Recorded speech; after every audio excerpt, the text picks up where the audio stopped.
Hi welcome to my lectures. ഇന്ന് നമ്മൾ ഈ വീഡിയോയിൽ ഉൾപ്പെടുത്തിയിട്ടുള്ളത് കഴിഞ്ഞ വീഡിയോയിൽ സ്ട്രാറ്റജിക് കോസ്റ്റ് അക്കൗണ്ടിങ്ങിൻ്റെ വീഡിയോയിൽ ഉൾപ്പെടുത്തിയിട്ടുള്ളതിൻ്റെ ബാക്കിയാണ്. സ്ട്രാറ്റജിക് കോസ്റ്റ് അക്കൗണ്ടിങ് ആണ് അടുത്തത് ഡിസ്കസ് ചെയ്യുന്നത്. സ്ട്രാറ്റജി എന്ന് പറഞ്ഞാൽ എന്താണ്? നമ്മളുടെ ഓർഗനൈസേഷൻ്റെ ഒരു ലോങ് ടേം ഗോള് അച്ചീവ് ചെയ്യാൻ വേണ്ടിയിട്ട് ടോപ്പ് ലെവൽ മാനേജ്മെൻറ്റ് ക്രിയേറ്റ് ചെയ്യുന്ന ഒരു ആക്ഷൻ പ്ലാനിനെയാണ് നമ്മൾ സാധാരണയായിട്ട് സ്ട്രാറ്റജി എന്ന് പറയുന്നത്. നമ്മുടെ ഈ കോമ്പറ്റീറ്റീവ് മാർക്കറ്റിൽ നമുക്കും ഗ്രോ ചെയ്യണമെങ്കിൽ നമ്മൾ കമ്പനി ഒരു സ്ട്രാറ്റജി ഫോളോ ചെയ്തിട്ടുണ്ടായിരിക്കണം. അപ്പോൾ എന്താണ് സ്ട്രാറ്റജിക് കോസ്റ്റ് അക്കൗണ്ടിങ് എന്ന് പറഞ്ഞാൽ? സിമ്പിളായിട്ട് പറയുകയാണെങ്കിൽ it is the recording, classifying and analysing cost data to achieve strategic objectives.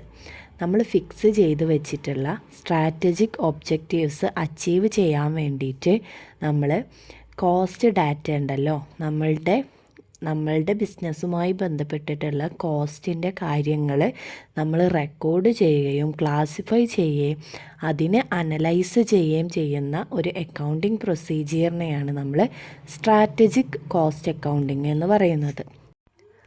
അടുത്ത ടേം വരുന്നത് cost accounting system. Cost accounting system is an accounting system designed for manufacturers that tracks the flow of inventory continually through the various stages of production. ഒരു production നടക്കുമ്പോൾ അതിന് different stages ഉണ്ടാവും അല്ലേ? ഒരു process കഴിഞ്ഞാൽ അടുത്ത പ്രോസസ്സിലേക്ക് കടക്കും, അതിനുശേഷം അടുത്ത പ്രോസസ്സിലേക്ക് കടക്കും. അപ്പോൾ നമ്മൾ ഒരു പ്രോസസ്സിൽ നമ്മൾ ഉപയോഗിച്ചിട്ടുള്ള റോ മെറ്റീരിയൽസ് ഇപ്പോൾ പ്രോസസ്സ് 1 കഴിയുമ്പോൾ ആദ്യത്തെ ഫിനിഷ്ഡ് ഗുഡ്സ് ആയിരിക്കും. ആ ഫിനിഷ്ഡ് ഗുഡ്സാണ് അടുത്ത പ്രോസസ്സിൻ്റെ റോ മെറ്റീരിയലായിട്ട് വരുന്നത്. അതിൽ നിന്ന് വരുന്ന അതിൻ്റെ അവസാനത്തിലുള്ളത് അതിൻ്റെ ഫിനിഷ്ഡ് ഗുഡ്സ് ആയിരിക്കും. അതാണ് അടുത്ത പ്രോസസ്സിൻ്റെ റോ മെറ്റീരിയലായിട്ട് വരുന്നത്. അപ്പോൾ നമ്മൾ ഓരോ സ്റ്റേജിലും എങ്ങനെയാണ് ഈ ഇൻവെൻട്രി ഫ്ലോ ചെയ്യുന്നത് എന്ന് നോക്കണ ഇത് റെക്കോർഡ് ചെയ്യുന്ന ആളുകളുണ്ടാവുമല്ലോ, അവർക്ക് വേണ്ടിയിട്ട് നമ്മൾ ക്രിയേറ്റ് ചെയ്തിട്ടുള്ള ഒരു അക്കൗണ്ടിങ് സിസ്റ്റമാണ് കോസ്റ്റ് അക്കൗണ്ടിങ് സിസ്റ്റം എന്ന് പറയുന്നത്. കോസ്റ്റ് അക്കൗണ്ടിങ് സിസ്റ്റത്തിൻ്റെ ഇമ്പോർട്ടൻസ് എന്തൊക്കെയാണെന്ന് നോക്കാം. ഒന്ന് വരുന്നത് to estimate the cost of products for profitability analysis, cost control and inventory valuation. നമുക്ക് പ്രോഡക്ട്സിൻ്റെ കോസ്റ്റ് എസ്റ്റിമേറ്റ് ചെയ്യാൻ വേണ്ടിയിട്ട് കോസ്റ്റ് അക്കൗണ്ടിങ് സിസ്റ്റം ഹെൽപ്പ് ചെയ്യും. ഇത് പ്രോഫിറ്റബിലിറ്റി അനാലിസിസിനും അതുപോലെ നമ്മുടെ കോസ്റ്റ് കൺട്രോൾ ചെയ്യാനും നമ്മൾക്ക് അവൈലബിൾ ആയിട്ടുള്ള ഇൻവെൻട്രിനെ വാല്യൂ ചെയ്യാനും നമുക്ക് സഹായകമാകും. അടുത്ത പോയിൻ്റ് വരുന്നത് to check the raw materials in each stage of production. Cost accounting സിസ്റ്റത്തിൽ നമ്മൾ ഓരോ സ്റ്റേജസിലുള്ള ഇൻവെൻട്രീനെയും ട്രാക്ക് ചെയ്യുന്നത് കൊണ്ട് ട്രാക്ക് ചെയ്ത് അക്കൗണ്ടിങ് ചെയ്യുന്നത് കൊണ്ട് തന്നെ നമുക്ക് ഓരോ പ്രൊഡക്ഷൻ്റെ സ്റ്റേജസിലും ഓരോ സ്റ്റേജ് ഓഫ് പ്രൊഡക്ഷനിലും വരുന്ന റോ മെറ്റീരിയൽസ് ചെക്ക് ചെയ്യാൻ പറ്റും. അടുത്തത് വരുന്നത് to lower the cost of the business operation by identifying and controlling relevant items. നമുക്ക് അനാവശ്യമായിട്ട് വരുന്ന ചിലവുകളെല്ലാം നമുക്ക് കുറക്കാൻ പറ്റും ഈ കോസ്റ്റ് അക്കൗണ്ടിങ് സിസ്റ്റം ഫോളോ ചെയ്യുകയാണെങ്കിൽ. ഇത് നമ്മളെ പ്രോഫിറ്റ് മാക്സിമൈസ് ചെയ്യാൻ വേണ്ടിയിട്ട് ഹെൽപ്പ് ചെയ്യും. അടുത്ത പോയിൻ്റ് വരുന്നത് it helps in understanding the closing value of materials, inventory, work in progress and finished goods inventory four preparing the financial statements. നമുക്ക് വർക്കിംഗ് പ്രോഗ്രസ്സിലുള്ള പ്രോഡക്ട്സ് മെറ്റീരിയൽസ് എത്രയാണ്, അതുപോലെ ഇൻവെൻട്രി ആയിട്ട് കിടക്കുന്ന മെറ്റീരിയൽസ് എത്രയാണ്, ഫിനിഷ്ഡ് ഗുഡ്സ് ആക്കി മാറ്റിയ ഇൻവെൻട്രീസ് എത്രയാണ്, ഇതെല്ലാം നമുക്ക് കൃത്യമായിട്ട് ഫോളോ അപ്പ് ചെയ്യാൻ വേണ്ടിയിട്ട് പറ്റും. അടുത്ത പോയിൻ്റ് വരുന്നത് it is able to maintain just in time inventory system because we are aware of the inventory numbers. നമ്മളുടെ കയ്യിൽ എത്ര റോ മെറ്റീരിയൽസ് അവൈലബിൾ ആയിട്ടുണ്ട് എന്നുള്ളത് നമുക്കറിയാവുന്നത് കൊണ്ട് തന്നെ നമുക്ക് എന്ത് ചെയ്താൽ മതി, ആവശ്യാനുസരണം മാത്രം സപ്ലയേഴ്സിൻ്റെ കയ്യിൽ നിന്ന് റോ മെറ്റീരിയൽസ് പർച്ചേസ് ചെയ്താൽ മതി. ഇത് ഒരുപാട് ഇങ്ങനെ റോ മെറ്റീരിയൽസ് കെട്ടിക്കിടക്കുന്നതിന് ഇങ്ങനെ ഉപയോഗശൂന്യമായിട്ട് കിടക്കുമല്ലോ, അതില്ലാണ്ടാക്കാൻ നമ്മളെ ഹെൽപ്പ് ചെയ്യും. അടുത്തത് വരുന്നത് essentials of a good cost accounting system. ഒരു നല്ല കോസ്റ്റ് അക്കൗണ്ടിങ് സിസ്റ്റത്തിൻ്റെ ഫീച്ചേഴ്സാണ് പറയുന്നത്. First one is simplicity. It should be simple to understand and easy to operate. Then second one suitability. നമ്മൾ ഉപയോഗിക്കുന്ന കോസ്റ്റ് അക്കൗണ്ടിങ് സിസ്റ്റം നമ്മുടെ ഓർഗനൈസേഷൻ്റെ നാച്ചറും അതുപോലെ സൈസും ഒക്കെ ആയിട്ട് സ്യൂട്ടബിൾ ആയിട്ടുള്ളതായിരിക്കണം. മൂന്നാമത്തത് ആക്യുറസി. നമ്മൾ പ്രിപ്പയർ ചെയ്യുന്ന കോസ്റ്റ് റിപ്പോർട്ടും സ്റ്റേറ്റ്മെൻറ്റ്സ് എല്ലാം ആക്യുറേറ്റ് ആയിരിക്കണം. അടുത്തത് ഫ്ലെക്സിബിലിറ്റി. നമ്മൾ ഉണ്ടാക്കുന്ന ഈ സിസ്റ്റം എന്ന് പറയുന്നത് നമ്മുടെ ഫ്യൂച്ചർ എപ്പോഴും അൺസർട്ടൈൻ ആണല്ലേ. പുതിയ പുതിയ ചേഞ്ചസൊക്കെ വരും, എക്സ്പാൻഷൻസും മോഡേണൈസേഷനും ഒക്കെ വരും. അപ്പോൾ ഇതിനായിട്ടൊക്കെ കോപ്പപ്പ് ചെയ്യാൻ വേണ്ടിയിട്ട് കഴിയുന്ന രീതിയിലുള്ള സിസ്റ്റം ആയിരിക്കണം. അടുത്ത പോയിൻ്റ് ഇക്കോണമി എന്ന് ഉദ്ദേശിക്കുന്നത് നമ്മൾ ഈ സിസ്റ്റം കോസ്റ്റ് എഫക്റ്റീവും ഇക്കണോമിക്കലും ആയിരിക്കണം. നല്ല ചിലവ് എക്സ്പെൻസീവ് ആകാൻ പാടില്ല. അടുത്തത് കമ്പാരബിലിറ്റി. നമ്മൾ ഈ കോസ്റ്റ് അക്കൗണ്ടിങ് സിസ്റ്റം ഉപയോഗിച്ചിട്ട് പ്രിപ്പയർ ചെയ്തിട്ടുള്ള ഡാറ്റാസ് നമ്മുടെ കമ്പനിയുടെ തന്നെ പാസ്റ്റ് ഡാറ്റാസുമായിട്ട് നമുക്ക് കമ്പയർ ചെയ്ത് നോക്കാനും അതുപോലെ മറ്റ് ഫേംസിൻ്റെ ഡാറ്റാസുമായിട്ട് കമ്പയർ ചെയ്ത് നോക്കാനും നമുക്ക് കഴിയണം. അടുത്തത് വരുന്നത് ടൈംലിനെസ്സാണ്. ടൈംലിനെസ് എന്ന് പറയുമ്പോൾ നമുക്ക് it must be able to provide useful cost data when required. ആവശ്യമുള്ള സമയത്ത് ആവശ്യമായ രീതിയിൽ നമുക്ക് കോസ്റ്റ് ഡാറ്റാസ് പ്രൊവൈഡ് ചെയ്യാൻ വേണ്ടിയിട്ട് ഇതിൽ നിന്ന് പ്രിപ്പയർ ചെയ്യാൻ വേണ്ടിയിട്ട് നമുക്ക് പറ്റണം. അടുത്തത് യൂണിഫോമിറ്റി. നമ്മൾ ഉപയോഗിക്കുന്ന ഫോംസും പ്രൊഫോമാസും എല്ലാം uniform size and quality maintain ചെയ്തിരിക്കണം. അടുത്തത് നമ്മളെ കോസ്റ്റ് അക്കൗണ്ടിങ് സിസ്റ്റം ഇൻസ്റ്റാൾ ചെയ്യുന്നതിനുള്ള സ്റ്റെപ്സ് അല്ലെങ്കിൽ പ്രൊസീജിയേഴ്സാണ് പറയുന്നത്. First one setting up objectives. Second one is studying the existing organisation. Third one designing the structure of cost accounts. Fourth one, determination of cost rate. Then introducing the system. Sixth one is organizing cost department. Then seventh one is establishing relationship with other departments. അടുത്തത് financial അക്കൗണ്ടിങ്ങും cost അക്കൗണ്ടിങ്ങും തമ്മിലുള്ള similarities എന്തൊക്കെയാണെന്ന് നോക്കാം. Both are branches of accounting. രണ്ടും അക്കൗണ്ടിങ്ങിൻ്റെ branches ആയിട്ട് വരുന്നതാണ്. Then both records transactions relating to business and non business entities. ബിസിനസ്സിൻ്റെയും നോൺ ബിസിനസ് എൻറ്റിറ്റീസുമായി റിലേറ്റ് ചെയ്തിട്ടുള്ള ട്രാൻസാക്ഷൻസ് കോസ്റ്റ് അക്കൗണ്ടിങ്ങിലും ഫിനാൻഷ്യൽ അക്കൗണ്ടിങ്ങിലും റെക്കോർഡ് ചെയ്യുന്നുണ്ട്. Third one is principle of double entry are applicable in both systems. Double entry system of accounting cost അക്കൗണ്ടിങ്ങിലും financial അക്കൗണ്ടിങ്ങിലും പോസിബിളാണ്.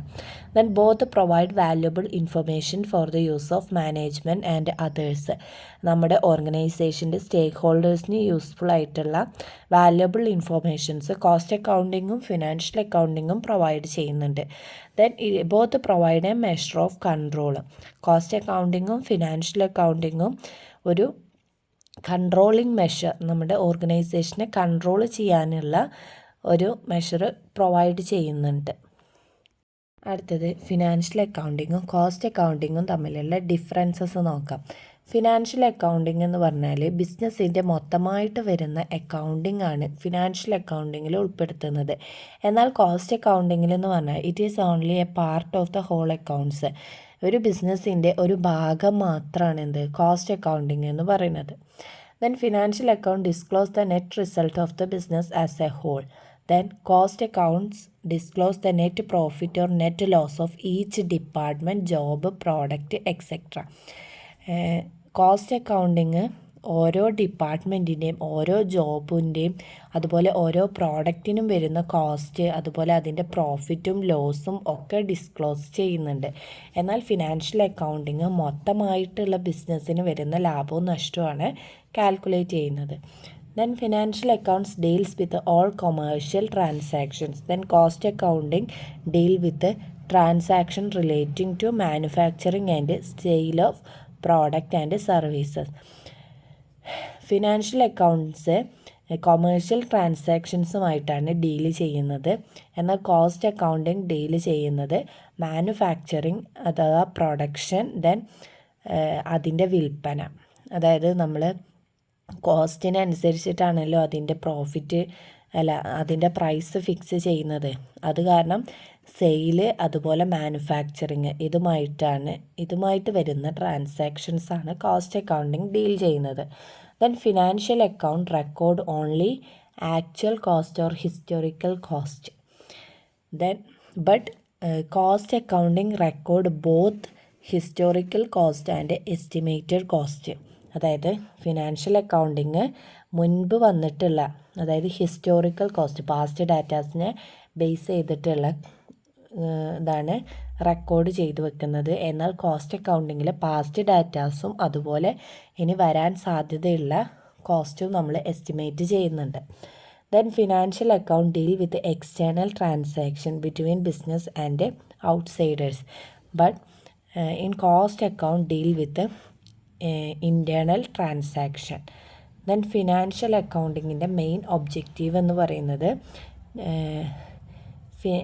Is to ascertain correct profit or loss of the business and show a true and fair view of the state of affairs of business. Financial അക്കൗണ്ടിങ്ങിൻ്റെ main objective എന്ന് പറയുന്നത് profit and loss calculate ചെയ്തിട്ട് true and fair ആയിട്ടുള്ള ഒരു trial ബാലൻസും financial സ്റ്റേറ്റ്മെൻറ്റ്സും ഒക്കെ prepare ചെയ്യുക എന്നുള്ളതാണ്. കോസ്റ്റ് അക്കൗണ്ടിങ്ങിൽ മെയിൻ ഒബ്ജക്റ്റീവ് എന്ന് പറയുന്നത് ascertain the true cost of പ്രൊഡക്ഷൻ്റെ കോസ്റ്റുമായി ബന്ധപ്പെട്ടിട്ടുള്ള കാര്യങ്ങൾ കാൽക്കുലേറ്റ് ചെയ്യുക എന്നുള്ളതാണ്. അടുത്തത് financial accounts are guided by generally accepted accounting principles. Generally accepted accounting principles പ്രകാരമാണ് ഫിനാൻഷ്യൽ അക്കൗണ്ടിങ്ങിൽ പ്രിപ്പയർ ചെയ്യുന്നത്. എന്നാൽ കോസ്റ്റ് അക്കൗണ്ട്സ് പ്രിപ്പയർ ചെയ്യുന്നത് ഓരോ ഓർഗനൈസേഷനും ഡിവിഷനും അതിൻ്റെ ഡിപ്പാർട്ട്മെൻറ്റിനും ഒക്കെ സ്യൂട്ടാവുന്ന രീതിയിൽ ഉണ്ടാക്കിയെടുക്കുകയാണ്, ടൈലർ മെയ്ഡാണ്. ഓക്കെ. ദെൻ ഫിനാൻഷ്യൽ അക്കൗണ്ടിങ്ങിൽ സ്റ്റോക്ക് കോസ്റ്റ് പ്രൈസ് ആണോ അതോ മാർക്കറ്റ് പ്രൈസ് ആണോ കുറവ് നോക്കിയിട്ട് അതിൻ്റെ ബേസിസിലാണ് വാല്യൂ ചെയ്യുന്നത്. എന്നാൽ കോസ്റ്റ് അക്കൗണ്ടിങ്ങിൽ കോസ്റ്റ് പ്രൈസിൻ്റെ ബേസിസിലാണ് വാല്യൂ ചെയ്യുന്നത്.